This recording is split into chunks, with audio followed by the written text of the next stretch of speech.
আজ আপনাদেরকে পেঁয়াজ কাটার একটা পদ্ধতি শিখিয়ে দিচ্ছি, যেই পদ্ধতিতে পেঁয়াজ কাটলে আপনার চোখ দিয়ে বিন্দু পরিমাণ জল আসবে না।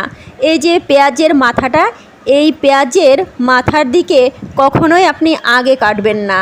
আপনি যদি পেঁয়াজের এই মাথাটা আগে কাটেন, তাহলে এখান থেকে এক ধরনের রাসায়নিক পদার্থ বের হয়, যেটা চোখে গিয়ে অ্যাসিডের তৈরি হয়, আর তখনই চোখ দিয়ে জল আসে।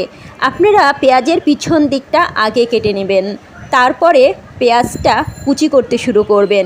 খেয়াল রাখবেন পেঁয়াজের মাথা যেন কখনোই আগে না কাটা হয়। এই পদ্ধতিতে পেঁয়াজ কাটলে আপনার চোখ দিয়ে বিন্দু পরিমাণ জল আসবে না। তবে পদ্ধতিটা কিন্তু সঠিকভাবে অ্যাপ্লাই করতে হবে। ভুলভালভাবে পদ্ধতি অ্যাপ্লাই করে আমাকে কিন্তু দোষ দেবেন না, এটা কিন্তু পরীক্ষিত, আমি নিজে পরীক্ষা করে দেখেছি।